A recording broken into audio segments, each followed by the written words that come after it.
दोस्तों नमस्ते। आज एक महाभयंकर विषय को आपके सामने ला रहा हूं। मैं महाभयंकर इसलिए कह रहा हूं कि मुझे बेचारे को महाभयंकर लगता है, सच में लगता है, क्योंकि मेरे धर्म के बहु बेटियों के साथ अगर खिलवाड़ किया जाता है तो इस विषय में गंभीरता पूर्वक विचार करना पड़ेगा। हिंदू धर्म की कोई लड़की, छत्रपति शिवाजी महाराज के वंश की कोई लड़की यहां इस्तेमाल करने के लायक अगर समझी जाती है तो मुझे इसके बारे में बोलना पड़ेगा।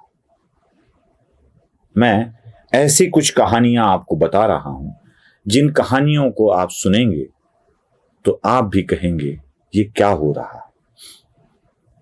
दोस्तों, पुणे की कहानियां तो सबने सुनी है। मराठी वाले वीडियो पर मैंने एक महिला की पूरी कहानी पुणे वाली बता दी थी, लव जिहाद वाली। आज मैं पुणे की कहानी नहीं बताने आया, मैं आज आपको छत्रपति संभाजी नगर की दो कहानियां बताने जा रहा हूं। दो कहानियां, और ये दोनों की दोनों कहानियां बड़ी गंभीर है। इस विषय को तो मराठी में भी लेकर आ रहा हूं। एक खबर आई कि छत्रपति संभाजी नगर में काम करने वाली म्युनिसिपल कॉरपोरेशन के एक अस्पताल में काम करने वाली एक महिला गायब हो चुकी थी। अब गुनाह रजिस्टर्ड हो गया। उसी महिला के फोन से उसके घर वालों को एक मैसेज मिला कि मैंने दूसरी शादी कर ली है और 1-2 साल बाद वापस आ जाऊंगी। अब नाम तो उजागर नहीं करना है, वैसे मीडिया वालों ने नाम उजागर कर दिया है, मुझे नहीं करना है। हिंदू महिला है जो अपने घर वालों को मैसेज भेज देती है और उसके बाद यकीन दिलाने के लिए वो सच में भाग गई है। उसके फोन पे के ऊपर से कुछ ट्रांजैक्शन भी किए जाते हैं।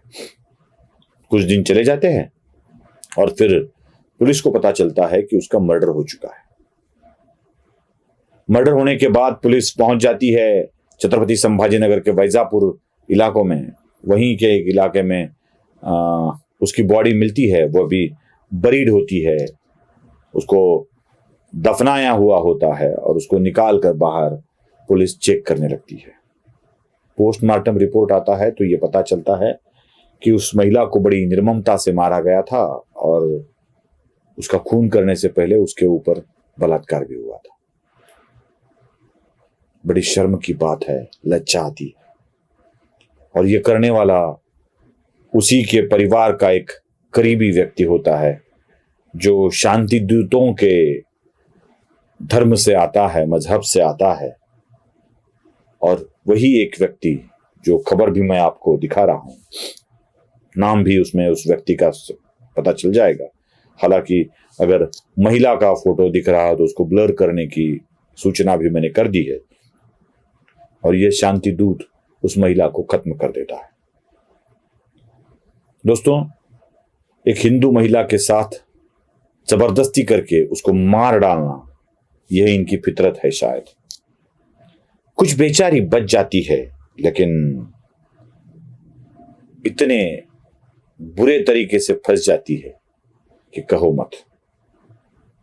छत्रपति संभाजी नगर में ही मेरे पास जब पूरे सबूत इकट्ठा होंगे तो मैं नाम के साथ इसको सामने लाने वाला हूं।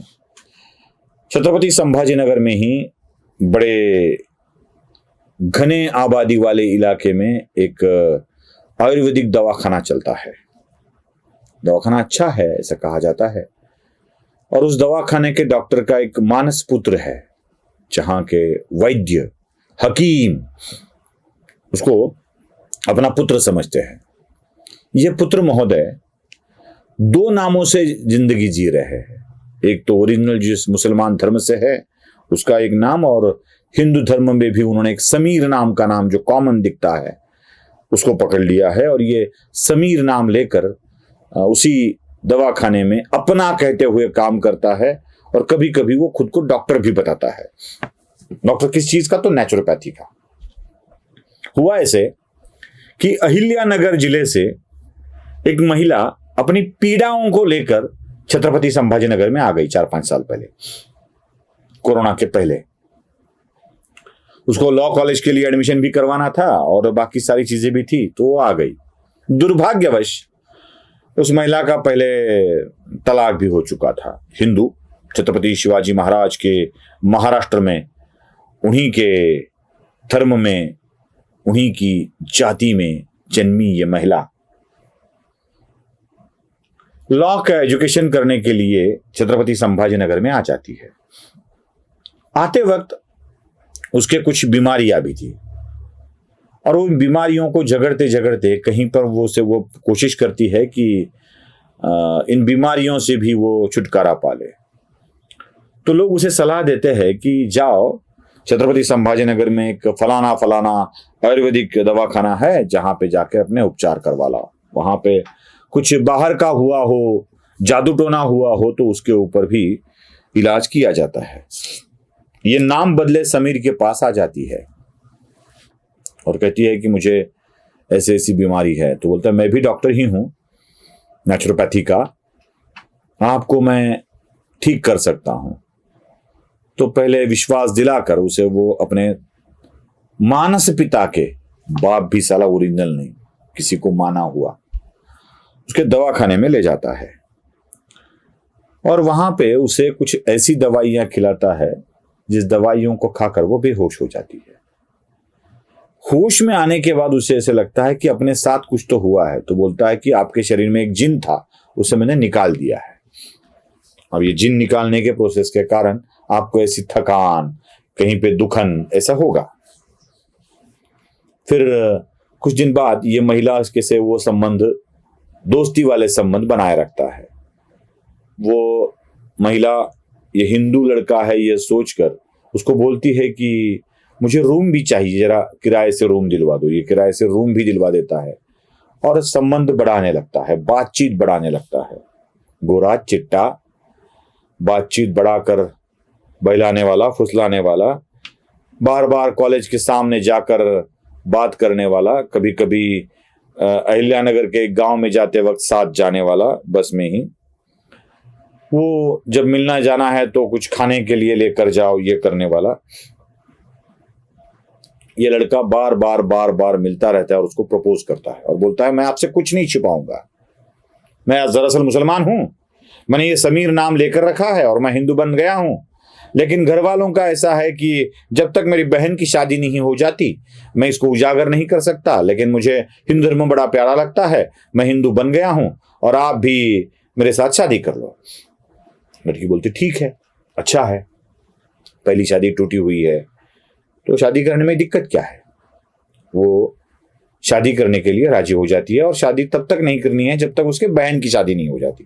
ठीक बात है ना, बहन की शादी नहीं होती है तो इसकी धर्मांतर के कारण अगर रुक गई तो क्या होगा। तो बोलता है बहन की शादी के लिए मुझे कुछ रुपयों की जरूरत है, तुम्हारे पास हो तो दे दो। 2 लाख रुपए निकाल लेता है। फिर बहन की शादी के लिए 3 लाख निकाल लेता है। फिर कहता है अपने को घर बनाने का है, उसके लिए कुछ पैसे दे दो। फिर उससे पैसे कुछ निकाल लेता है। ये सारे पैसे उसको निकालता रहता है और बीच में ही 2 लड़कियों के साथ इसकी मुलाकात करवा देता है। एक बेचारी छोटी होती है जिसको वो पीए कहता है अपनी, दिल्ली में भी काम करता हूं, यहाँ संभाजीनगर में भी काम करता हूं, मुंबई में काम करता हूं। और दूसरे और एक लड़की से भी बात करवा देता है, वो कहती है हम दोनों हिंदू है। फिर अचानक एक दिन इस लड़की को उसके व्हाट्सएप चैट दिखाई देते हैं जो पीए लड़की के साथ बड़े अश्लील बातें करते हुए दिखाई देता है। दूसरी लड़की के साथ, तीसरी लड़की के साथ, ऐसे 5-6 लड़कियों के साथ इसके व्हाट्सएप चैट दिखाई देते हैं। वो सारे लोगों के नंबर लेके उन लड़कियों तक पहुंच जाती है और बात करती है कि भाई ऐसा क्यों कर रहे हो। तो लड़की बोलती है मुझे 9वीं कक्षा से ही फंसाया गया है।